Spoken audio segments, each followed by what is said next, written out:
ओम नमः सिद्धेभ्यः। नमो अरहन्ताणं, नमो सिद्धाणं, नमो आयरीयाणं, नमो वज्रायाणं, नमो लोये संवसाहुणम्। ओंकारं बिन्दुसंयुक्तं नित्यं ध्यायन्ति योगिनः कामदं मोक्षदं चैव। ओंकाराय नमो नमः। मंगलम भगवान वीरो मंगलम गौतमो गणि मंगलम कुंद कुंदार्यो जैन धर्मोस्तु मंगलम सर्वमंगल मांगल्यम सर्वकल्याणकारकम प्रधानम सर्वधर्माणां जैनम जयतु शासनम जैनम जयतु शासनम जैनम जयतु शासनम। ज्ञान समान न आन जगत में सुख को कारण, य परमामृत जन्म जरा मृत्यु रोग निवारण। सुरसुर इंद्र नरेंद्र वंदित कर्म मल निर्मल करण, वृष तीर्थ के करतार सिरि वर्धमान जिन शत शत नम। तीर्थंकर की धुनि गणधर ने सुनी, अंग रचे चुनी ज्ञानमयी। सो जिनवर वाणी शिव सुख नानी, त्रिभुवन मानी पूज्य भई। नमः श्री वर्धमानाय निर्धूत कलिलात्मने, सालोकानां त्रिलोकानां यद्विद्या दर्पणायते। बोलो भाई, छंद कौन बोलेगा? नंबर लगा दो इसमें भी बराबर, रोल नंबर वाइज बुलवाना सबसे। हाँ, आज बोल चुके हो ना एक बार। और कोई याद नहीं हुआ?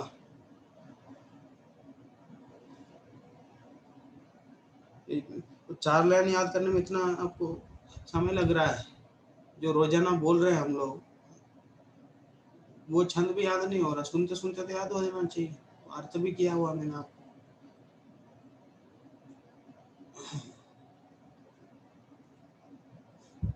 तो याद नहीं है किसी को? सोमिल, अमन,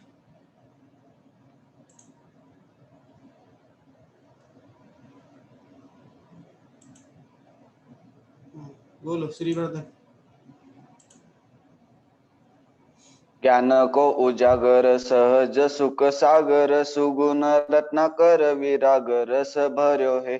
शरण की रीति हरे मरण को न भय करे, करण सो पीटी दे चरण अनुसर्यो है।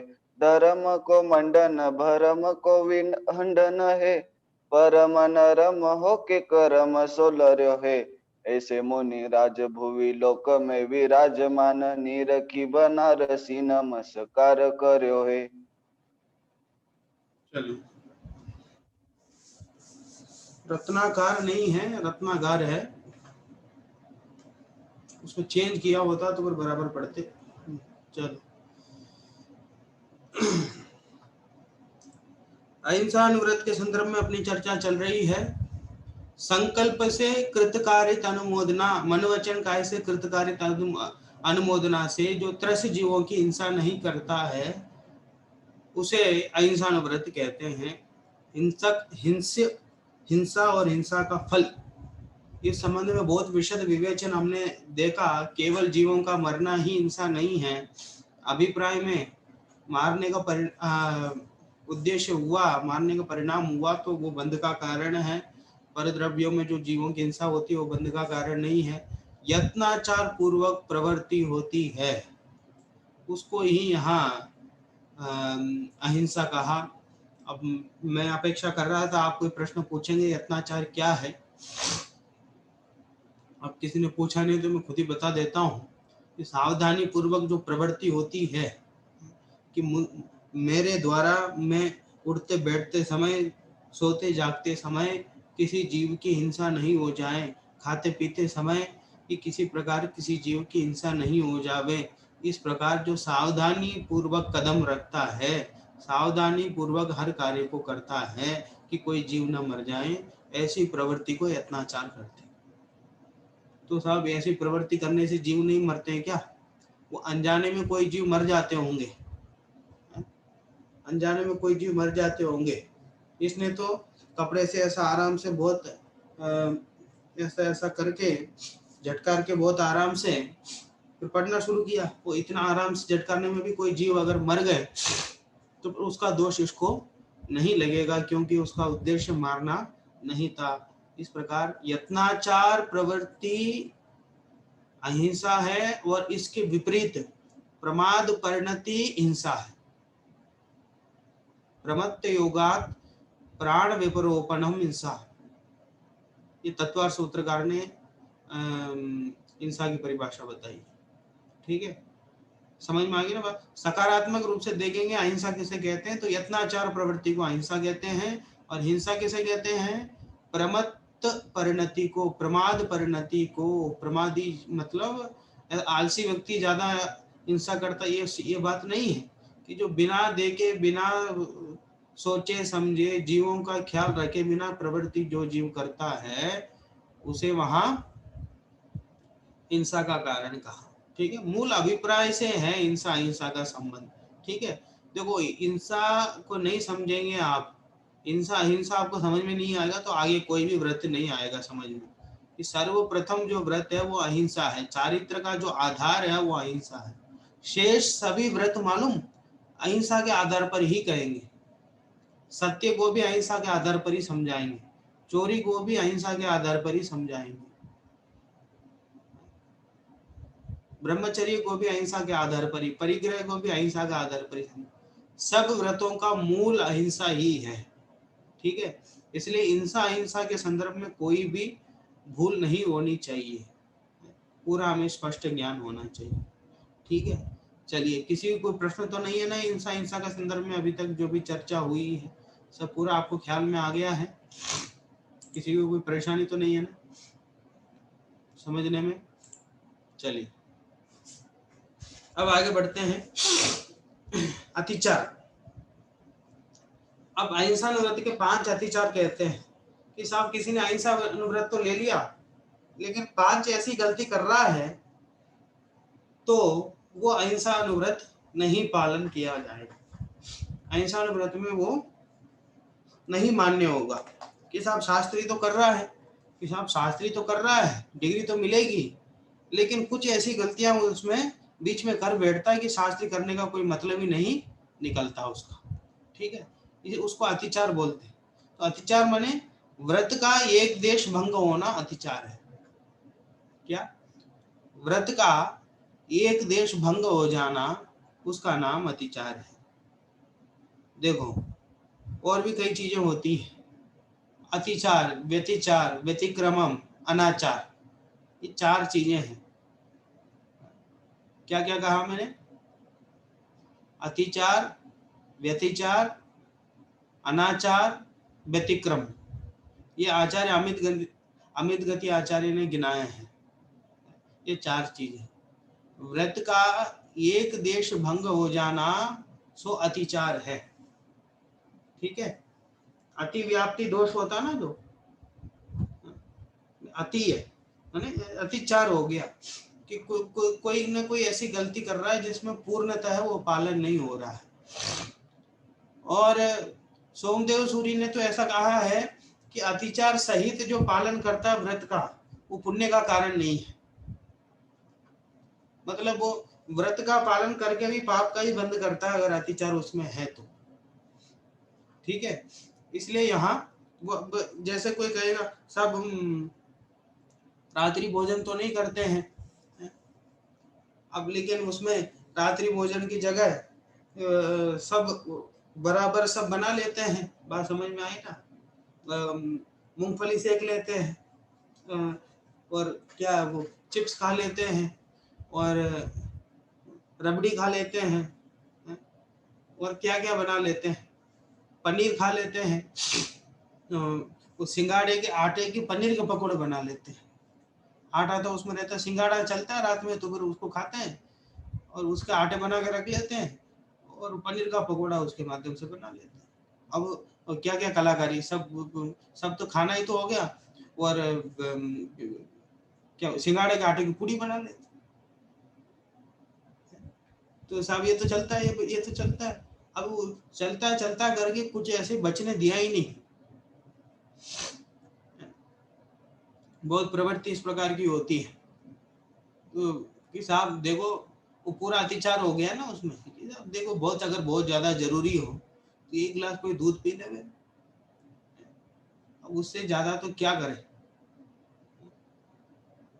वो होने को तो पानी भी नहीं पीना चाहिए, लेकिन अगर बहुत ज्यादा ही अगर ऐसा काल ऐसा हो, अगर आदत नहीं हो तो इस प्रकार मतलब एक दूध पी लेना, थोड़ा पानी पी लेना, ये बात तो है। लेकिन एकदम वो खाना जैसे ही प्रवृत्ति हो जावे, इस प्रकार के अतिचार और अनाचार होते हैं। देखो 4 चीजें गिनाई है अमित गति आचार्य ने, क्या क्या देखो, अतिक्रम, व्यतिक्रम, अतिचार, अनाचार।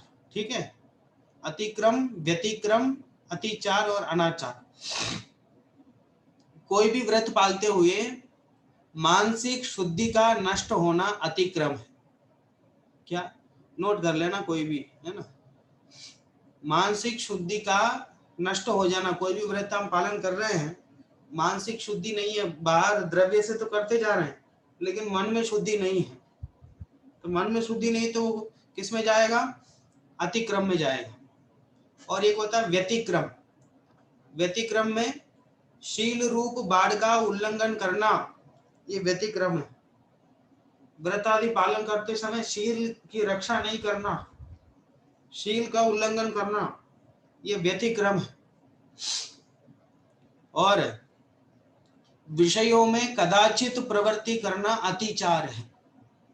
क्या, विषयों में कदाचित प्रवृत्ति करना अतिचार है। और विषयों में अत्यंत आसक्त हो जाना अनाचार है।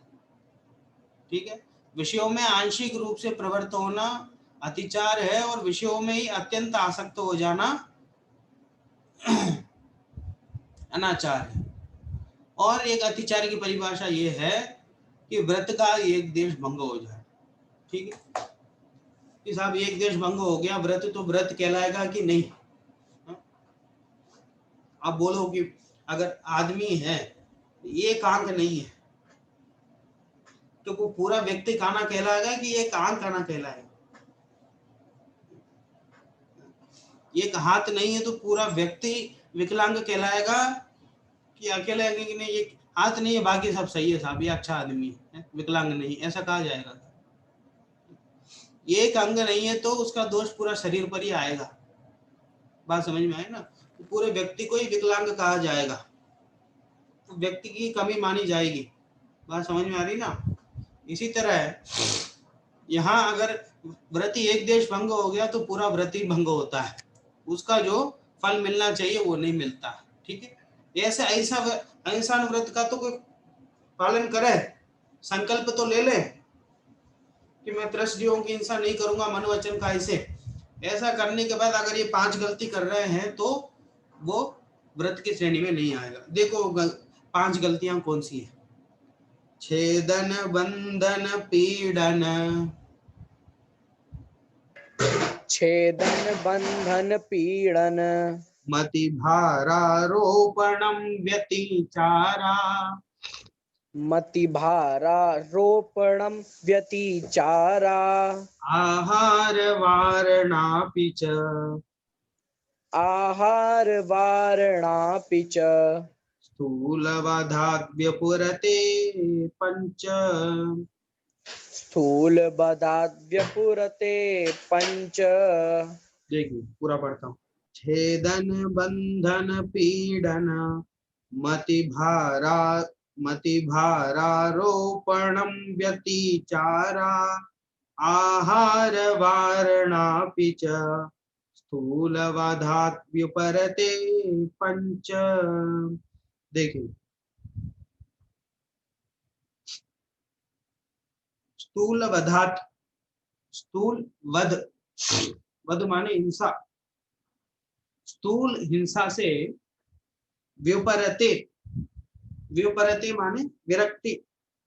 ठीक है, स्थूल वध से विरक्ति को क्या कहते हैं, स्थूल हिंसा से विरक्ति को क्या कहते हैं, अहिंसानुव्रत। ठीक है, पहला जो अनुव्रत हमने पढ़ा उसका दूसरा नाम क्या है, स्थूल वधात् व्युपरते। ठीक है, स्थूल हिंसा से रहित होने का नाम अहिंसानुव्रत है। तो स्थूल वदात विपरीते माने अहिंसानुव्रत के पंच 5 व्यतिचारा, 5 व्यतिचार हैं। व्यतिचार माने अतिचार, ठीक है। अतिचार के बहुत सारे शब्द बताएंगे अभी, अलग अलग बहुत क्या कहते हैं पर्यायवाची शब्द बहुत आएंगे। एक प्रश्न ऐसा भी बनेगा कि अतिचार शब्द के अन्य अनेक शब्दों को लिखे, पर्यायवाची शब्दों को लिखे, ऐसा भी, ठीक है। तो स्थूल वदात विपरीते माने अहिंसानुव्रत के पंच व्यतिचारा, 5 अतिचार हैं। कौन कौन से? छेदन, सबसे पहला कौन सा? छेदन। सब अहिंसानुव्रत तो ले लिया, लेकिन मनुष्यों के त्रियंचों के कान को छेद कर रहे हैं, नाक को छेद कर रहे हैं, ओष्ठ को छेद कर रहे हैं। इस प्रकार करते ना, आप गांव में देखेंगे कि त्रियंचों के जितने भी गाय भैंस वगैरह होते हैं, इनके कान छेद दिए जाते हैं, नाक पे छेद करते हैं, जिससे वो रस्सी बांध करके उसमें रस्सी डाल करके उसको बांध के रखते हैं, इसलिए वो नाक में भी छेद किया जाता है। और ये घोड़े वगैरह होते हैं, इनके पैर में छेद करते हैं, उसमें लोहे का एक वो आता है, उसको उसमें लगाते हैं। तो इस प्रकार कार्य करते हैं। तो उसमें जीव मरते तो है नहीं है, लेकिन उनको पीड़ा बहुत होती है। बात समझ में आ रही है ना? इसलिए अगर अहिंसानुव्रत लेकर के अगर कोई इस तरह का काम कर रहा है तो वो छेदन नाम का अधिचार। दूसरा बंधन, त्रियंचों को बांध के रख रहे हैं, मनुष्यों को बांध के रख रहे हैं, एकदम जकड़ के उनको बांध के रख रहे हैं, पिंजरे आदि में रख रहे हैं, और ये बंधन का जो काम करते हैं। बोले ये सब इसमें तो इंसान नहीं है, लेकिन इसमें पीड़ा बहुत होती है जीवों को। एकदम ऐसा बांध के रखें कि गर्दन में एकदम वो लाल लाल निशान पड़ जाते हैं उनके जीवों के। और जो ये त्रियंच होते हैं जीव, जंगली जीव होते हैं, उनको पिंजरों में डाल के रखने से ये बहुत दुखी होते हैं, उनको अच्छा नहीं लगता। जो पक्षी आदि होते हैं, ये शेर आदि होते हैं, ये सब सरकार है ना, जो ये शहरों की रक्षा के लिए काम तो इसका जनता की रक्षा करना, लेकिन ये जानवरों की रक्षा के नाम पर इस शेर को उठा करके पिंजरे में डाल देते हैं, ठीक है। अब वो बेचारा बढ़िया वहां जंगलों में घूम रहा था, अब वो यहाँ उठा के उसको डाल देते हैं। अब जो यहीं पैदा हुआ होगा वो शेर, अब वो शेर तो गधा हो जाता है, अब उसको कोई शिकार करने का कोई काम तो है ही नहीं। अब यही जो भी दे देते हैं, उसका भोजन जो भी होता है वो सब यही दे देते हैं, यही पलता बढ़ता है। अब कोई देखने आते हैं लोग तो उनके सामने चीखता चिल्लाता रहता है, और वो कुछ उसको आता नहीं। तो वो स्वभाव है, जिसका जो स्वभाव है, जहाँ रहना चाहिए वहीं रहेंगे तो ही काम सही होगा। इस तरह बंधन हो गया, उनको बंद कर रखना, उससे पीड़ा बहुत होती है। स्वतंत्र रहना चाहते हैं सब लोग, तो ये भी एक हिंसा है। इसलिए अगर जिसने अहिंसानुव्रत लिया है उसको ऐसा काम भी नहीं करना चाहिए। और पीड़न और पीड़ा देना, कि मनुष्य त्रियंचों को मारना, जैसे वो क्या क्या चाबुक रखते हैं, त्रियंचों को मारते हैं, मनुष्यों को मारते हैं, तो ये मारना पीटना इत्यादि भी पीड़ा नाम के अतिचार में आ जाता है, ठीक। अगला अति भार आरोपणम। आरोपण माने चढ़ाना, क्या चढ़ाना? भार चढ़। अब त्रियंच की गाड़ी होती है कि साहब उसमें भार ले जाना है, हाँ ले जाओ, अति भार मत ले जाओ। ज्यादा भार, अगर गाड़ी में अगर 50 बोरी अगर उसमें लाद के ले जाओगे तो आराम से जाएगी गाड़ी, कोई दिक्कत नहीं है, उसमें त्रियंच खींच के ले जाएंगे शांति से। अब लेकिन उसमें तुमने 100 चढ़ा दिए, अब त्रियंच बेचारे कुछ बोलते नहीं है। अब कई बार ये देखो जितने भी ये सब लाद के जाते हैं, आंखों में पानी आता है इनके, जितने त्रियंचे हैं आजकल। तो ऐसे कोई जयपुर में तो दिखाई नहीं देती ऐसी गाड़ियां, आप लोग वहाँ गांव में तो आपको तो दिखती होंगी। त्रियंच गाड़ी, घोड़ा गाड़ी होती है, बैल गाड़ी होती है, ये सब आप देखो, हमने बहुत देखा बचपन में। तो लोग तो क्या करते हैं, वो तो ऐसी खाली जाएगी तो गाड़ी लोग जाके बैठ जाएंगे, अरे खाली जा रही है उधर तक जाके उतर जाएंगे।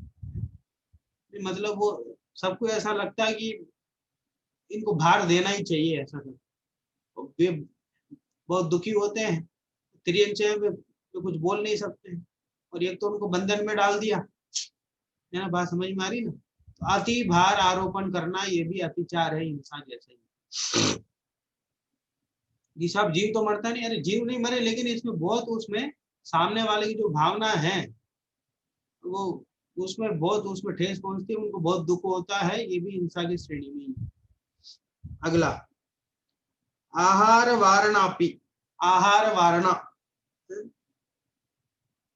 इसका अन्न पान निरोध, आहार माने अन्न पान, वारण, उसमें आहार वारण में दो प्रकार के चल रहे हैं। कोई कोई आचार्य ऐसा करते हैं कि आहार नहीं देना, और कोई कोई कहते हैं कि आहार कम देना। जैसे उसकी खुराक तो बहुत है तो बहुत कम दे दिया, कि बोले भैया इसको ज्यादा खुराक दो तो ढंग से काम नहीं करेगा, कम दो और काम लो अच्छे से, ऐसा। या तो आहार ही नहीं देना, काम कर दिया, इसको डाला रहने दो, अब 6 महीने तक इससे काम लेंगे फिर इसको बेच देंगे, ऐसा भी होता है। तो अन्नपान नहीं देना किसी को, ये भी हिंसा है त्रियंचों। ये पांचों अतिचार अधिकतर त्रियंच प्रमुख है। मनुष्यों को तो किसी किसी में जोड़ दिया, लेकिन पांचों ही त्रियंच प्रमुख है। इस हिसाब से क्या करें, त्रियंच पाले कि नहीं। केवल 3 प्रकार की व्यवस्था बताई है। उत्तम व्यवस्था तो ये है कि नहीं पालो तो अच्छा है, फिर भी अगर पालो तो उनको ऐसा बंधन में मत रखो, ऐसा बाड़े में उनको रखो, स्वतंत्र रहने दो, और अन्नपान अच्छे से दो, और जितना उनसे काम ले सको उतना ही काम लो। वो कहानी पढ़ी होगी ना, वो प्रेमचंद की कहानी है ना, जो 2 बैल, हीरा और मोती। वो इस प्रकार वो इतना प्रेम से पालता है कि वो कहीं भी जा करके वापस दौड़ के 2-3 बार जाते हैं, वापस दौड़ के वहीं आ जाते हैं। कि ऐसा पालना चाहिए। अगर बंधन भी लगाओ तो एकदम ढीला बंधन लगाओ, इस तरह से उनका पालन किया जा सकता है बहुत प्रेम भावना से। ऐसे गाँव में आप देखो तो बहुत एकदम अपने परिवार का सदस्य मान करके पालते हैं। ऐसे गाय भैंसों को मैंने ऐसा बहुत देखा है, बहुत प्यार से पालते हैं, तो ऐसे भी पाला जा सकता है। अब मैंने कोई कोई ऐसा भी देखा है, हमारे पड़ोस में आदमी था, वो दोनों भाई थे, बढ़िया 2 बैल लेके आए थे। वो पहले सब बैल से ही वो करते थे, वो खेत जोतते ना, जो आजकल तो ट्रैक्टर आ गया, तो पहले वो जोतने की जो प्रक्रिया वो बैलों से ही चलती थी। तो उसमें हल लगा करके जोतते थे। तो वो जो बड़ा भाई है वो तो रात को 2 बजे उठ के निकल लेता था, तो वहां 3 बजे तक खेत में पहुंच करके वो शुरू कर देता था। सुबह 8 साढ़े 8 बजे तक वो वहां जोतता ही रहता था। फिर छोटा भाई फिर 8:30 बजे नाश्ता लेके जाता था, फिर उसको नाश्ता दे करके और उससे वो ले लेता था हल, और वो फिर बोलो वो बैलों को चलाता था। फिर वो 1-2 बजे ये फिर खाना लेके, ये वापस घर आकर के फिर 1-2 बजे ये खाना लेके जाता था उसको। फिर वो खाना खा के जब तक 1-2 घंटे तक ये चला के फिर 3-4 बजे तक वापस आ जाते थे ये लोग बैलों को लेकर के। तो बैल तो सुबह 3 बजे तक, 3 बजे से लेकर के शाम को 4 बजे तक वो लगातार काम करे, और ये लोग आपस में ड्यूटी बांट लेते थे, 3 घंटे तुम करोगे 3 घंटे। अच्छा, तुम्हें इतनी तकलीफ होती है, उसको तकलीफ नहीं होती थी। बात समझ में आई। तो लोग तो समझते नहीं, उसको तो काम, अगर वो चले नहीं तो हाथ में एकदम क्या वो डंडा रखते हैं, बहुत पीटते हैं उसको, वो चलने लगता है डर के मारे, क्या करे। तो तिरंचे है, और मनुष्य होता तो सुप्रीम कोर्ट में चला जाए।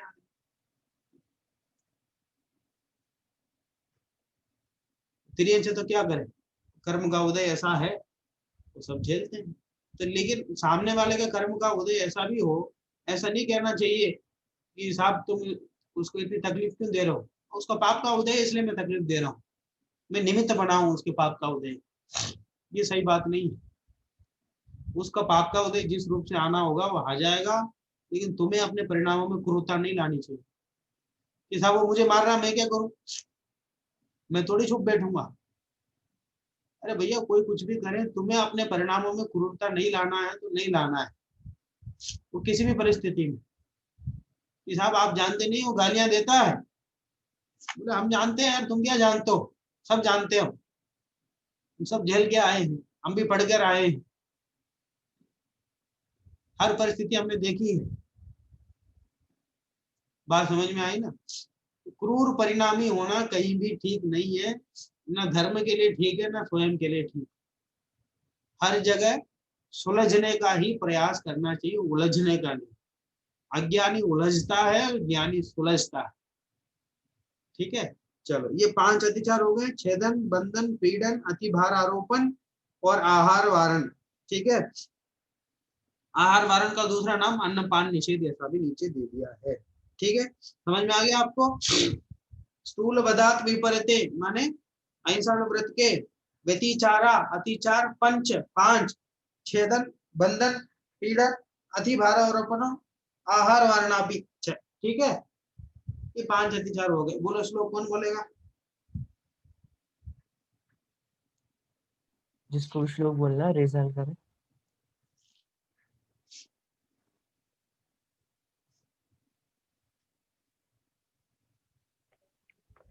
छेदन बंधन पीड़न मतिभारारोपणन रोपणं व्यतिचारः आहार वर्णापि च वारणा, स्थूल बधाद विपरते पंच।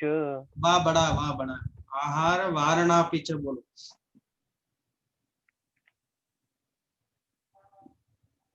हाँ बोलो दीपक पढ़ो। कौन बोल रहा है। दीपक। ठीक, हेलो हाँ बोलूं।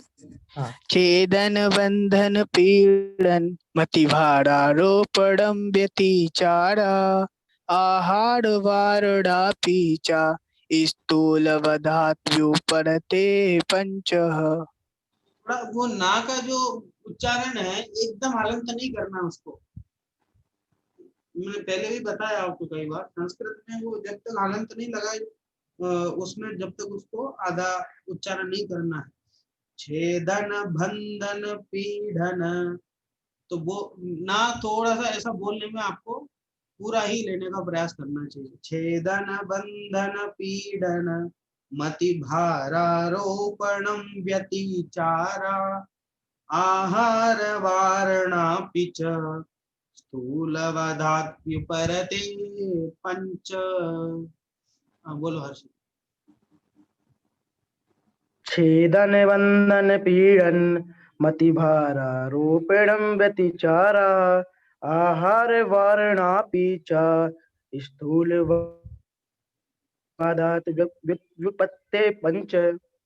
व्युपरते, व्युपरते, स्थूलवधात्युपरते पंच। ठीक है, वो फिर भी वो थोड़ा नाम है, सब लोग कर रहे हैं गलती। छेदन बंधन पीड़न मति भारारोपणम व्यतिचारा।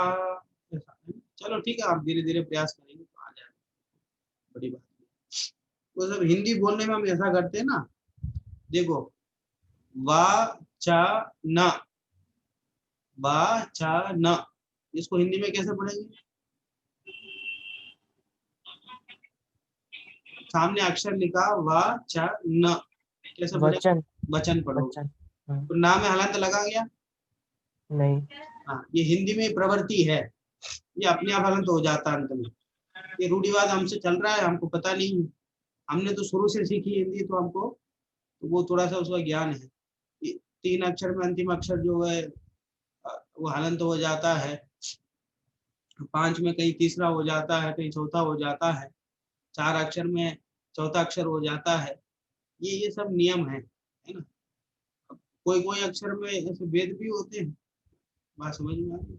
तो इस तरह है, लेकिन संस्कृत में ये नियम नहीं है। ये मतलब बिना कहे, जब तक वो नीचे एक लाइन लगा करके उसको अलंत नहीं करेंगे, जब तक उसको हमें अलंत करने का अधिकार नहीं है। पीड़ना ऐसे ही पढ़ना पड़ेगा। चलो पढ़ो, अर्थ पढ़ो। हाँ, अमन जैन दमन अर्थ करो।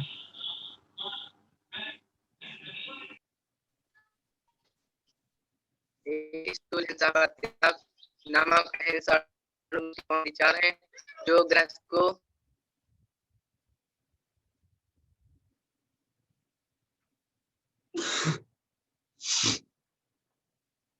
पढ़ो और कोई पढ़ो। हाँ, इसके आगे दर्शन पाठन पढ़ो।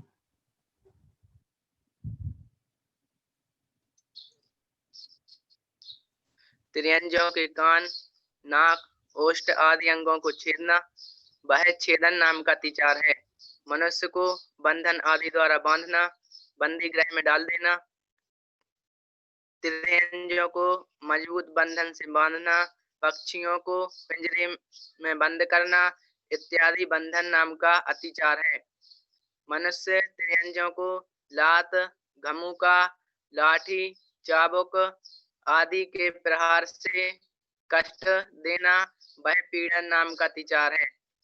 मनुष्य त्रियंजों तथा उनकी गाड़ी पर बहुत बोझ लादना वह अति भारारोपण नाम का अतिचार है। मनुष्य त्रियंजों को खाने पीने से रोकना वह अन्नपान निरोध नाम का अतिचार है। ये 5 अतिचार स्थूल हिंसा के त्यागी को त्यागने योग्य है। ठीक है, समझ में आ गया? कोई प्रश्न किसी को इसमें? इस प्रकार अतिचार रहित जो अहिंसा व्रत का पालन करता है उसके अहिंसा व्रत होता है, अन्यथा नहीं। हाँ बोलो बोलो बोलो हर्षित। हाँ बोलो। वैसे यहाँ बंदी गृह में डाल देना, तो जैसे कोई गुनहगार होगा तो उसको डाल देंगे तो अतिचार लगेगा क्या? अगर उसकी ड्यूटी होगी तो बात अलग है, लेकिन अगर कोई ऐसा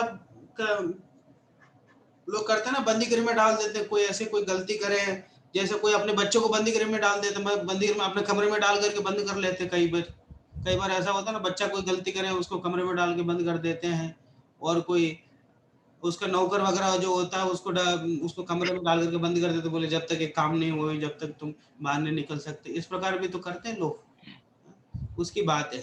अगर कोई जेलर होगा, उसका काम ही होगा, कोई गुनहगार होगा तो उसमें करना, तो उसमें कोई ऐसी कोई ऐतराज वाली बात नहीं।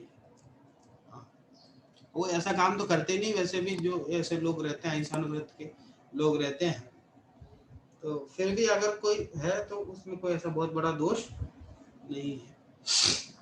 हाँ बोलो। भाई साहब मैं ये बोल रहा हूँ, जिसके ना महाव्रत वगैरह हिंसानुव्रत मतलब महाव्रत वगैरह होते हैं उन्हीं के अतिचार होते होंगे ना, तो बाकी लोग जिनके ये पालते ही नहीं है जो, तो उन लोगों के अतिचार कैसे हो सकते हैं? बहुत बढ़िया। जो पालते नहीं उनकी बात नहीं है, जो पालना चाहते हैं लेकिन फिर कोई ऐसी गलती कर जाते हैं उनके लिए उपदेश है। जो अभी तक तो आ गए, यहाँ तक तो शास्त्री करना इस उद्देश्य से यहाँ तक तो आ गए, लेकिन यहाँ आकर के भटक जाते कई लोग, इसलिए वो सही रास्ते में नहीं पहुंच पाते। उनके लिए कह रहे हैं कि भैया कोई किसी ने अहिंसा व्रत तो ले लिया, अब वो बिना सोचे समझे ले लिया। इस प्रकार अतिचार तो उन्होंने 5 गिनाए, और भी इस प्रकार के हो सकते हैं। माने वो हिंसा के अभिप्राय से अगर अंदर से उसके ऊपर भार अगर लादे जा रहा है, इसका मतलब क्या है? उसके मन में ठीक है, बस हमें तो वो लेके जाना, भार लेके जाना, इसका जो हो जाए हो जाए।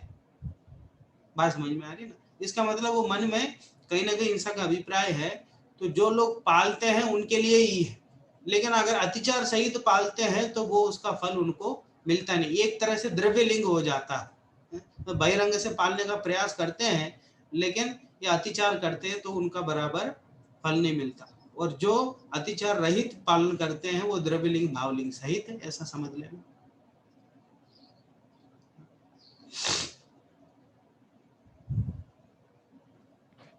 और कोई प्रश्न?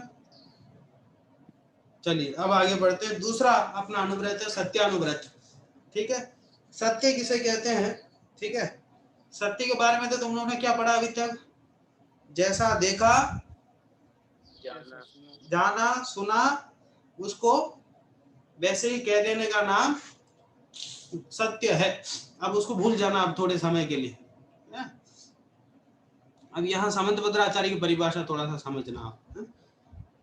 स्थूलमलीकं न वदति, स्थूलमलिङ्क न वदति, न परान् वादयति सत्यमपि विपदे न परान् वादयति सत्यमपि विपदे यत्तत् वदन्ति सन्तः यत्तत् वदन्ति सन्तः स्थूलमृषावादवैरमणम्। स्थूलमृषावादवैरमणम्। देखो पूरा श्लोक बोलता हूँ एक बार। स्थूलमलीकं न वदति न परान् वादयति सत्यमपि विपदे यत्तत् वदन्ति सन्तः स्थूलमृषावादवैरमणम्। देखो यत् नीचे की लाइन में सबसे पहला शब्द यत्, जो स्थूलम, स्थूल, अलीकम, अलीकम माने होता झूठ। क्या? अलीकम माने झूठ। जो स्थूल झूठ को, अलीक माने झूठ, अलीकम है स्थूल झूठ को, न वदति नहीं बोलता है, ठीक है, या नहीं कहता है। जो स्थूल झूठ को, स्थूल झूठ माने क्या था ये तो बता दो। मोटा मोटा, स्थूल माने मोटा मोटा, ज्यादा सूक्ष्म नहीं। तो स्थूल सूक्ष्म का अंतर कैसे करोगे? तो स्थूल झूठ माने ये है कि जिस झूठ के बोलने पर सरकार द्वारा उसको सजा दी जाए, समाज जिसका बहिष्कार कर दे में, ऐसे झूठ को स्थूल झूठ कहा। बात समझ में आई ना? भाई इनकम टैक्स भर रहे थे कि भाई तुम्हारी कितनी संपत्ति है, अब ज्यादा बताओगे तो ज्यादा इनकम देना पड़ेगा, तो कम बता दिया, तो ये क्या हो गया? स्थूल झूठ। ठीक है। अब किसी ने पूछा, तुम्हारे दोस्त था, तुमसे पूछा कि इसने होमवर्क किया कि नहीं, कि साहब तुम्हें पता है इसने नहीं किया, और बोल दिया कि साहब कर दिया, स्थूल झूठ हो गया। ये जिसके बोलने पर सजा मिल सके, अध्यापक सजा देंगे अगर पता चले तो। ये घटना याद आ गई मेरे को, मैं बोल देता हूँ तुमको। एक मैं 6ठी 7वीं क्लास में था, उस समय जैसे एक टीचर होता है, जैसे कोई पूरे स्कूल में हो या फिर ऐसे अपनी कक्षा जिनको पढ़ा, तो कोई एक ऐसा टीचर होता है जिसके साथ थोड़ा अपनापन हो जाता है, वो अच्छा पढ़ाता है, उनकी क्लास बहुत रुचि से हम सुनते हैं। ऐसा कोई ना कोई अध्यापक होता ही है। हमारे स्कूल में भी एक ऐसी अध्यापिका थी, बुजुर्ग थी और बहुत अच्छे से पढ़ाती थी, प्रैक्टिकल ज्ञान पर ज़्यादा ध्यान देती। सोशल साइंस हमको उन्होंने पढ़ाया 6ठी क्लास में या 7वीं क्लास में, 8वीं में भी, ये 2-3 क्लास में बस, उससे ज़्यादा नहीं। तो वो क्रिश्चियन थी वैसे तो बहुत, लेकिन अच्छे से पढ़ाती थी, बहुत मतलब आनंद आता था उनको पढ़ाने में। तो मेरा थोड़ा सा उस अध्यापिका के साथ थोड़ा सा लगाव हो गया था, बहुत इंटरेस्ट से पढ़ता था मैं, उनके सब्जेक्ट को अच्छे से पढ़ता था। अब लेकिन मैं तो थोड़ा सा उतना उस समय मतलब मैं घर से बाहर चला गया, हॉस्टल में आ गया था, तो थोड़ा मेरा मन नहीं लगता था, इसलिए थोड़ा सा पढ़ाई में पीछे हो गया था। तो 5वीं क्लास तक तो मतलब अच्छे से फर्स्ट रैंक पे आता था घर पे, लेकिन फिर जैसे हॉस्टल में गया थोड़ा सा उसमें पढ़ाई में कमजोर हो गया था। फिर धीरे 2-3 साल तक तो ऐसा रहा, फिर बाद में फिर अच्छा हो गया। तो मतलब टेस्ट वगैरह में अच्छे नंबर नहीं आते थे, तो मुझे ऐसा लगा कि एक बार कि ये जो टीचर हैं, तो अगर ये अच्छे हैं तो हमें भी अच्छा होना चाहिए, इनकी क्लास में हमें अच्छे से प्रदर्शन करना चाहिए। ये अगर परीक्षा वगैरह ले रहे हैं तो इसमें अच्छे नंबर ला के हमको दिखाना चाहिए। मतलब वो थोड़ा प्रभावित हुआ हमसे कि ये नहीं अच्छे से पढ़ता, सुनता है, लिखता है, ऐसा समझ में आया। ऐसा मैंने विचार किया। तो एक बार उन्होंने टेस्ट लिया, तो मैंने दिया, तो मेरे पता नहीं उसमें 15 में से 1-2 नंबर ही आए मेरे। तो उन्होंने जिनके कम नंबर आए तो उनको खड़ा करके उन्होंने मारा। मारते थे हमारे टाइम पे, तो बहुत चलता था, टीचर लोग बहुत मारते थे, तो उन्हें बहुत मारा। मेरे को बुरा लगा, देखो वो सबसे अच्छे टीचर हैं जिनको अपन बढ़िया पढ़ते हैं, उनके सामने देखो हम ऐसी गलती कर बैठे ऐसा। फिर अगली बार फिर उन्होंने टेस्ट रखा, अब बहुत पढ़ पढ़ के देखा मैंने, मैं कुछ मुझे ऐसा लिखने जैसा कुछ समझ में आ नहीं रहा था, कुछ ऐसा आ नहीं। तो मैंने एक तरीका निकाला। हाँ, वो क्या करती थी, पहले से प्रश्न बता देती थी कि इन प्रश्नों का टेस्ट होगा। तो मैंने ये कागज में पहले से उनका उत्तर लिख लिया, पुस्तक देख करके कागज में पहले से उत्तर लिख लिया। उत्तर लिख करके अपने पास मैंने रख लिया। फिर वे क्लास में आई और उन्होंने कहा कि ठीक है, टेस्ट शुरू होता है, आप लोग सब लिखना प्रारंभ करें। तो मैंने थोड़ा सा क्या किया, मैंने ऐसे थोड़ा 2-4-5 मिनट मैंने ऐसे लिखने जैसे एक्टिंग की मैंने। फिर मैंने ले जा करके उनके पास जमा कर दिया। और क्लास का मैं पहला या दूसरा विद्यार्थी था जो मैंने सबमिट किया पेपर। तो पहली गलती वही हो गई, उन्होंने पहले ही उन्होंने समझ लिया कि भाई ये तो देखो, इसको तो 1-2 नंबर आए थे पिछली बार में, इतना अच्छा पढ़ता लिखता भी नहीं है, तो ये इतना जल्दी कैसा दे रहा है, पहली बात। हाँ, और पहली गलती ये पकड़ी। दूसरा उन्होंने कहा कि तुमने अभी लिखा। बोला हाँ। अभी कौन सा तुम्हारे जेब में कौन सा पेन है? बोले ये है। बोले लिखो। तो वो जो मैं घर में बैठ के लिखा था वो पेन अलग था, यहाँ जो मेरे पास पेन था वो अलग था। उन्होंने लिखवाया एक लाइन में, उनको पता चल गया। दूसरी गलती हो। तीसरी गलती, अच्छा तुमने लिखा है? बोले ठीक है हाँ। बोले बोलो। एक प्रश्न का उन्होंने उत्तर पूछा, वो भी नहीं बता पाया। और ये सब किए जा रहे थे, 2-3 तरीका करके उन्होंने मेरी गलती पकड़ने की कोशिश की। तो मैं रोना शुरू हो, बहुत जोर से रोने लग गया। तो मैं पूछा, मैंने बात क्या है, क्यों ऐसा क्यों किया तुमने, बात की? मैंने कहा कि आप अच्छा पढ़ाते हैं, आप बीच में प्रैक्टिकल ज्ञान वगैरह सब हमें बताते हैं, मुझे बहुत अच्छा लगता है। एक बार मुझे ऐसा लगा कि थोड़ा सा आपसे प्रशंसा आप मेरी करें, तो मैं आपकी क्लास पढ़ रहा हूँ, ये आपको समझ में आए। तो उत्तर देने से तो मैं डरता हूँ क्लास में, उस समय में ऐसे बोल नहीं पाता था। दूसरी जगह चला गया था, अपने गांव से दूसरी जगह हॉस्टल में रह के पढ़ता था, तो वहाँ माहौल मेरे को अच्छा नहीं जमता था, ऐसे बहुत ऐसे नेगेटिविटी माहौल वहाँ पे। तो मैंने कहा, इसलिए मैंने कहा कि अगर ऐसा कुछ करूँगा तो शायद आपका ध्यान मेरी तरफ जाएगा और आप कहेंगे कि अच्छा विद्यार्थी, इसके लिए मैंने किया ऐसा।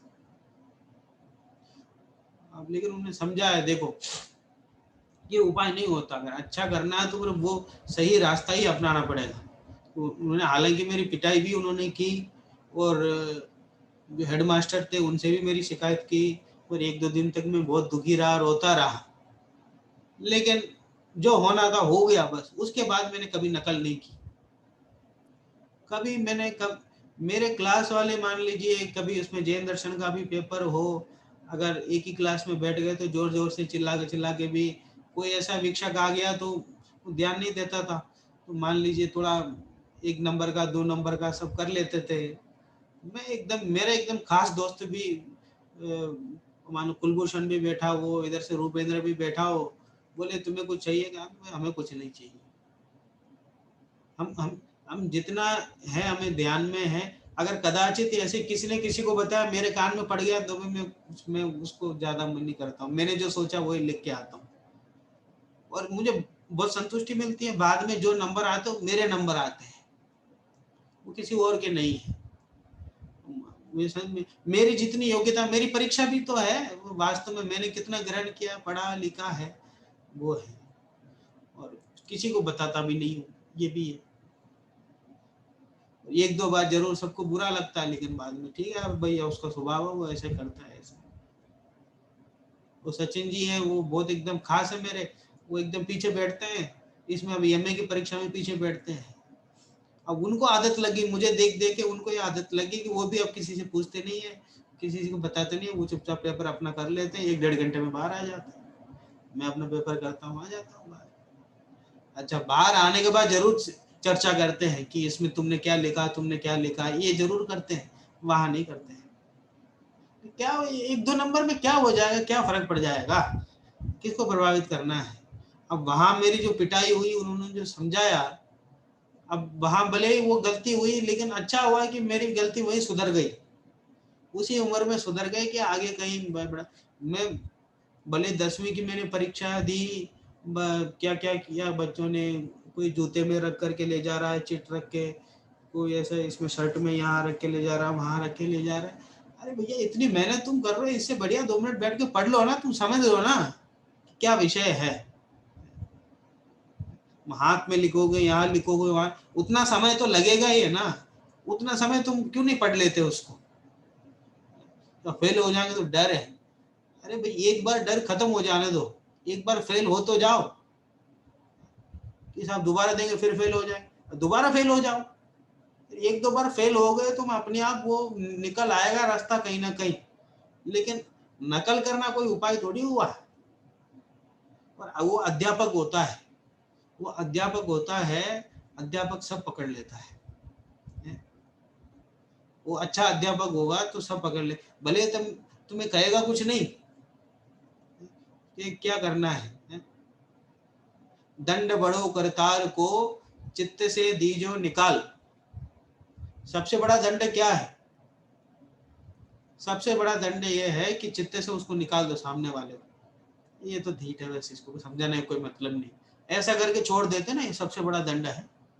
अगर अध्यापक अगर किसी विद्यार्थी को कर देता है इसको तो छोड़ो, कोई मतलब नहीं, इसको समझा। अगर ऐसा अगर किसी के बारे में विचार बना लेता तो सबसे बड़ा दंड है, इससे बड़ा दंड और कुछ नहीं। अब लेकिन आप चिंता मत करना, इतनी आसानी से पीछे छोड़ने वाला हूं नहीं मैं। बात समझ में? मर जाऊंगा तो भी भूत बन के पीछे पड़ूंगा मैं। अब वो अपने जैन शास्त्र अनुसार तो भूत वूत तो ऐसे तो कोई होते नहीं है, बेंतरादि होते हैं। और आप लोगों को भरोसा होगा, मुझे भी भरोसा होगा, बेंतरादि में तो जाएंगे नहीं, इतना समय ज्ञान तो हुआ ही है। और आगे की गति में जाएंगे तो भी पीछे तो पड़ेंगे ही पड़ेंगे। बात समझ में आ रही है? ये बहुत जरूरी, जीवन में सत्य का होना बहुत जरूरी है। थोड़ा समय लगेगा, लोग थोड़ा शुरुआत में जरूर नाराज होंगे, दूर होंगे, सब सही हो जाएगा धीरे धीरे, सब अपने हिसाब से परिवर्तन कर लेंगे। काजू महंगा बिकता है, मूंगफली सस्ती बिकती है। मूंगफली चाहे कि मैं महंगी बिक जाऊं, वो संभव नहीं है। काजू चाहे मैं सस्ता बिक जाऊं, वो संभव नहीं है। और सस्ता बिके तो काजू नहीं, महंगी बिके तो मूंगफली नहीं। लोग है ना, वो चीज के हिसाब से अपने आप को बदलते हैं। अब सामने वाला कोई पुलिस अड़ जाए कि नहीं पैसा देना ही है, बिना घूस लिए जाने नहीं दूंगा, तो लोग घूस देके जाते हैं। और सामने वाले कोई पुलिस में घूस तो नहीं लूंगा, काम करूंगा, तो लोग उसकी प्रशंसा करके जाते हैं। तो लोग तो तुम जैसे बनोगे, तुम्हें वैसे मानेंगे। तुम लोगों के हिसाब से बदलते रहोगे तो फिर काम हो जाएगा। नहीं साहब, मैं किसी से कोई ऐसा होता है कि साहब जिनके पास है उनसे मैं घूस लेता हूँ, जिनके पास नहीं उनसे नहीं लेता हूँ। ऐसा सिद्धांत नहीं बनेगा भैया। तुम लेना हो तो सबसे लो, नहीं तो मत लो। या तो नरक की बुकिंग करो, या तो फिर दूसरा काम करो। ये मिश्र गुणस्थान में मत रहो, ना तो सम्यक तो ना तो मिथ्यात्व। मरण होगा ही नहीं। अरे मिश्र गुणस्थान में भी होगे तो थोड़े समय बाद कहाँ जाओगे? ऊपर जाने का तो रास्ता नहीं है। ऊपर से नीचे आके ऊपर वापस नहीं जा सकता कोई। गिरते समय वापस ऊपर तीसरे से चौथे गुणस्थान में नहीं जा सकता कोई, फिर नियम से नीचे आता है। तो इसलिए जो लोग कंफ्यूजन में रहते हैं वो तो जीवन जीना ही नहीं जानते कि साहब पता नहीं, सोच रहा हूँ क्या। ये कंफ्यूजन में रहने वाले लोग तो कुछ कर ही नहीं पाते। या तो एक रास्ता चुनो, भले मैं ऐसा आपको ऐसा धकेल नहीं रहा हूँ गलत करने में, तो गलत या सही किसी भी रास्ता को पकड़ोगे तो जल्दी सुधर रहे। मैंने उस दिन वो रास्ता पकड़ा था कि एक बार नकल करके नाम लेना ही लेना है, लेकिन करके देखा, लेकिन जब मुझे पता चल गया कि इसमें नाम मिलता नहीं है तो मैंने छोड़ दिया। तो इसलिए क्या क्या नहीं है, क्यों नहीं है, सब ज्ञान अपन को होना चाहिए। चलो, तो यह स्थूल अलीक माने स्थूल झूठ किसे कहते हैं? जिसके कहने पर दंड मिले, सजा मिले, ऐसा स्थूल झूठ को न वदती, न स्वयं बोलता है, न परान वाद्यति, न दूसरों से बुलवाता है। ना स्वयं बोलता है कि तू बोल दे, अरे यार तू बोल देना मेरा सर दर्द कर रहा है, क्लास में क्यों नहीं आए, अब वैसा पूछूंगा तो मेरा सर दर्द कर रहा है। खुद तो झूठ है और सामने वाले से बोल देगा तो झूठ बोल देगा। और रूम पार्टनर होगा और रूम पार्टनर अगर नाश्ता कराता होगा उसको तो ये भी आगे बोल देगा, हाँ बेशक उसको सर दर्द हो रहा है, बहुत तकलीफ हो रही है। वो 2-4 नाश्ता के लिए और थोड़ी देर पेट भरने के लिए अब वो वहां झूठ बोल देता है। बात समझ में है ना? अब वो उसको ये समझता है कि हम दोस्ती निभा रहे हैं।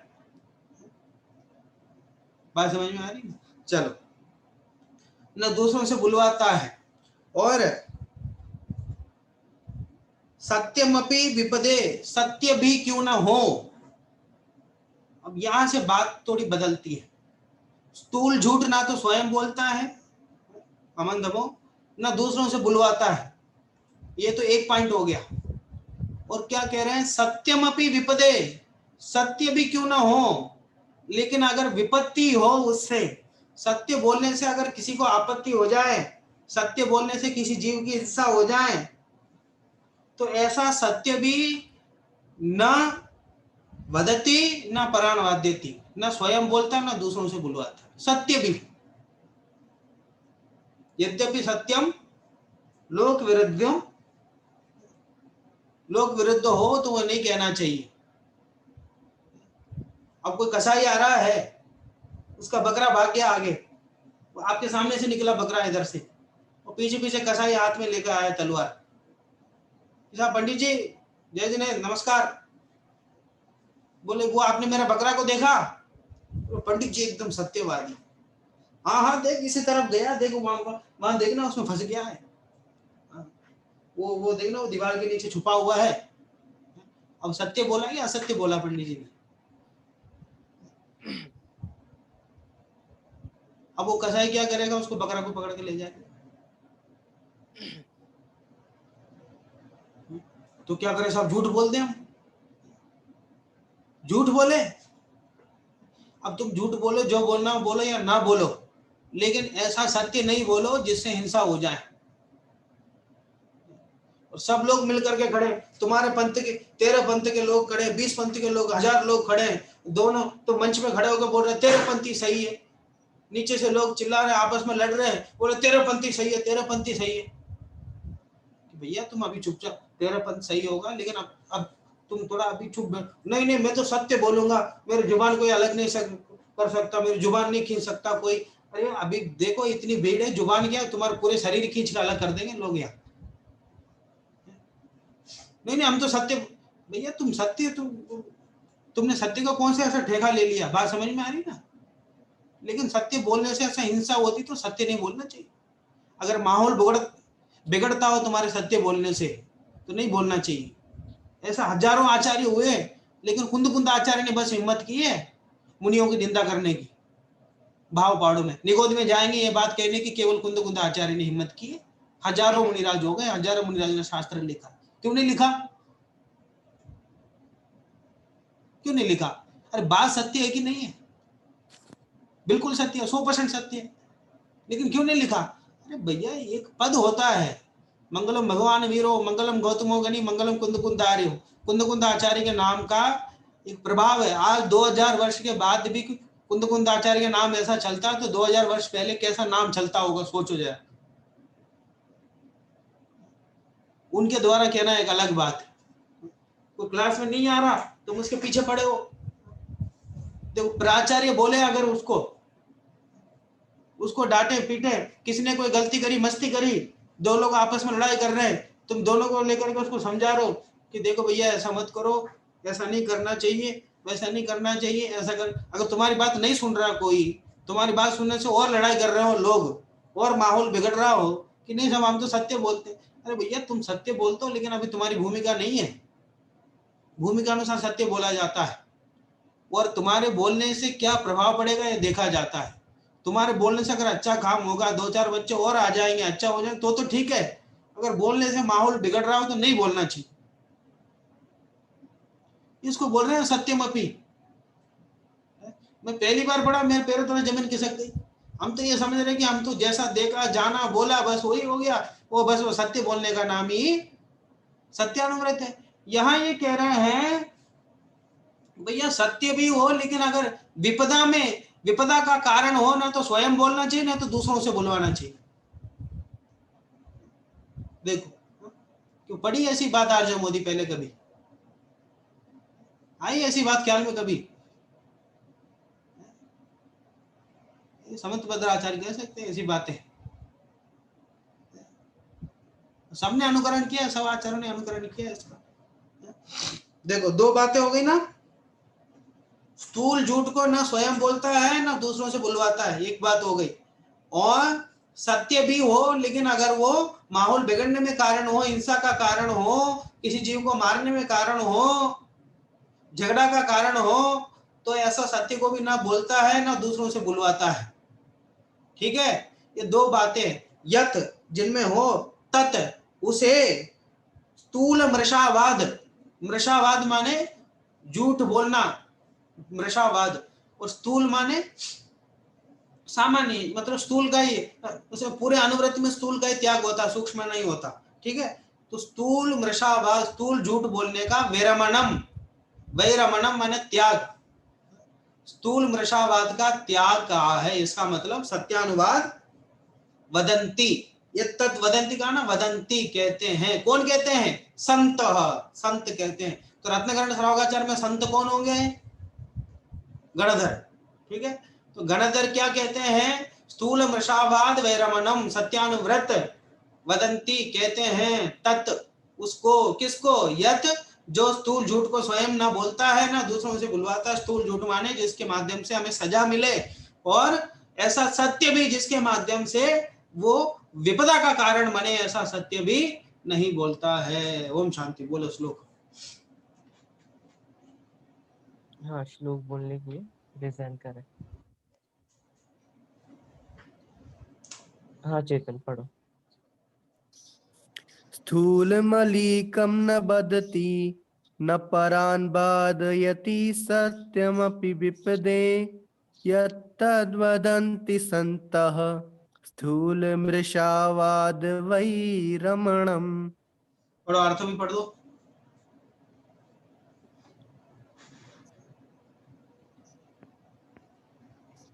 जो स्थूल असत्य स्वयं नहीं बोलता न दूसरे से कहलाता है, तथा जिस वचन से अपने पर या दूसरे पर आपत्ति आ जावे ऐसा सत्य भी नहीं बोलता है, उसे संत पुरुष स्थूल झूठ का त्याग कहते हैं।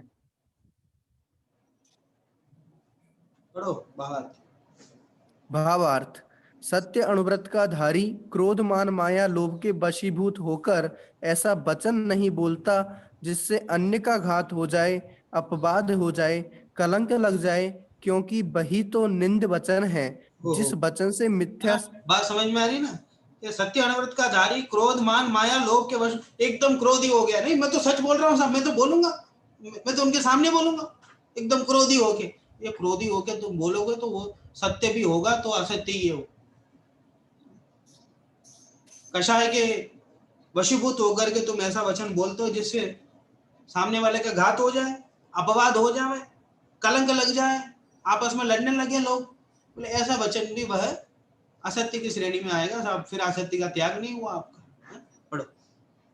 जिस वचन से मिथ्या श्रद्धान हो जाए, धर्म से छूट जाए, व्रत संयम त्याग में शिथिल हो जाए, श्रद्धान बिगड़ जाए, ऐसे वचन नहीं कहता है। जिस वचन से कलह विसंवाद पैदा हो जाए, विषयों में अनुराग बढ़ जाए, बहुत आरंभ में प्रवृत्ति हो जाए, दूसरे को आर्त ध्यान हो जाए, काम वेदना प्रकट हो जाए, दूसरे के लाभ में अंतराय हो जाए, दूसरे की जीविका बिगड़ जाए, अपना तथा दूसरे का अपयश हो जाए, ऐसे निंद वचन सत्यानुवृत्ति को कहना योग्य नहीं है। अब बोलो, ऐसा अब इतना विस्तार कौन कर सकता है बताओ? सारा उन्होंने विस्तार कर दिया, बता दिया पूरा। ये बहुत एकदम एक एक लाइन एकदम प्रवचन करने योग्य है। कलह हो जावे, विषयों में अनुराग बढ़ जाए, ऐसे वचन हो, आरंभ में प्रवृत्ति हो जाए जिससे आर्त ध्यान हो जाए, दूसरों को काम वेदना हो जाए, दूसरे लोग दुखी हो जावे, दूसरे लोग के लाभ में अंतराय हो जावे, दूसरे की जीविका बिगड़ जाए, अपना तथा दूसरों का अपयश हो जाए, ऐसा निंद्य वचन भी नहीं बोलना चाहिए। काम करना तो दूर, ऐसा वचन भी नहीं बोलना चाहिए। पढ़ो। ऐसा सत्य वचन भी नहीं कहे जिससे अपना व दूसरे का बिगाड़ हो जाए, आपत्ति आ जाए, अनर्थ पैदा हो जाए, दुख पैदा हो जाए, मर्म छिद जाए, राजा से दंड हो जाए, धन की हानि हो जाए। ऐसे सत्य वचन भी झूठ ही है। वो गाली देखो, के वचन क्या कह रहे हैं, ऐसा सत्य वचन भी झूठ ही है।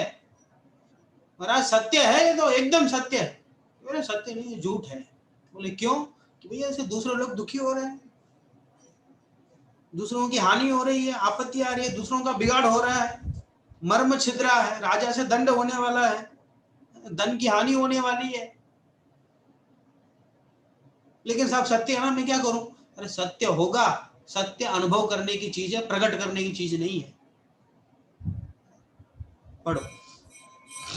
गाली के वचन, भंड वचन, नीच कुल वालों के बोलने के वचन, मर्मत छेदी वचन, पर के अपमान के वचन, तिरस्कार के वचन, अहंकार के वचनों को कभी नहीं कहना चाहिए। देखो भाई साहब, ये भंड वचन क्या है?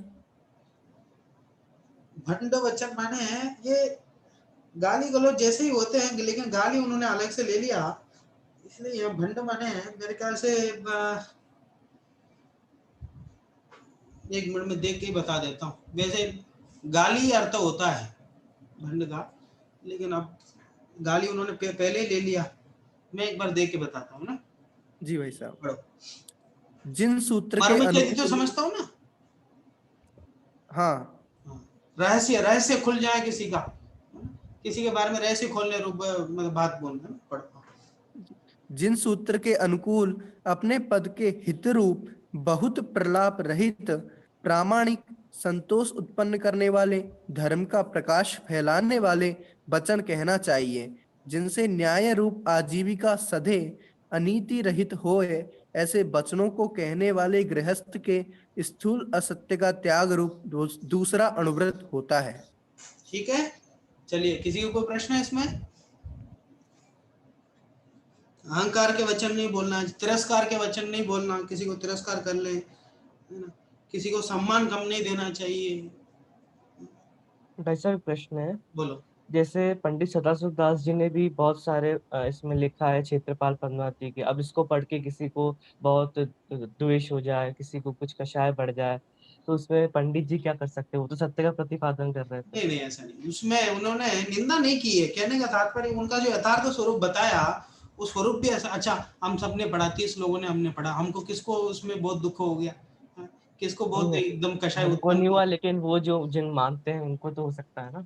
अरे वो वास्तविक स्वरूप है, वो भी उन्होंने रत्नगण श्रावकाचार्य में सम्यक दर्शन अधिकार में कहा, जहां पूर्व में देवशास्त्र गुरु का स्वरूप बताया उन्होंने, जिनने उसको पढ़ा होगा उसको ने।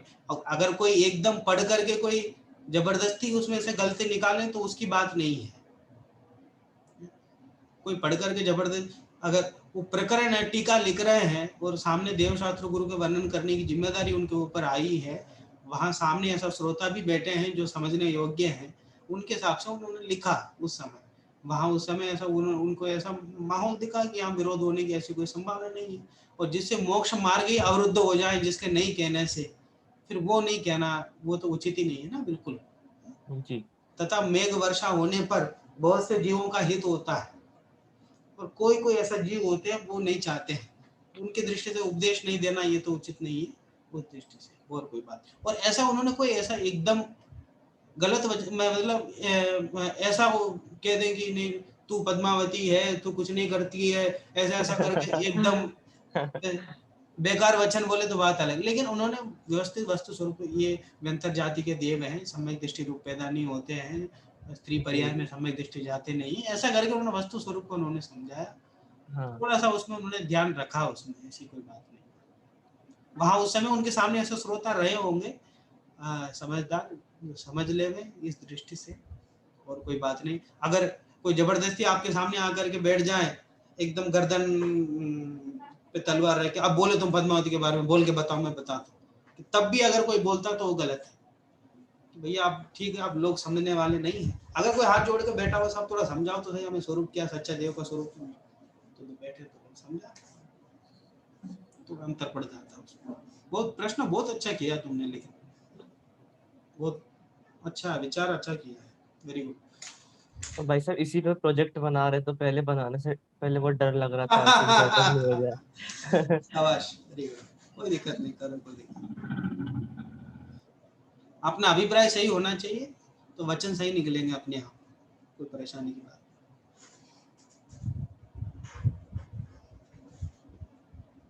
चलिए मैं प्रश्न कल लिखवाता हूँ, समय अधिक हो गया है, प्रवचन में जुड़िए आप लोग। जय जगन्नाथ।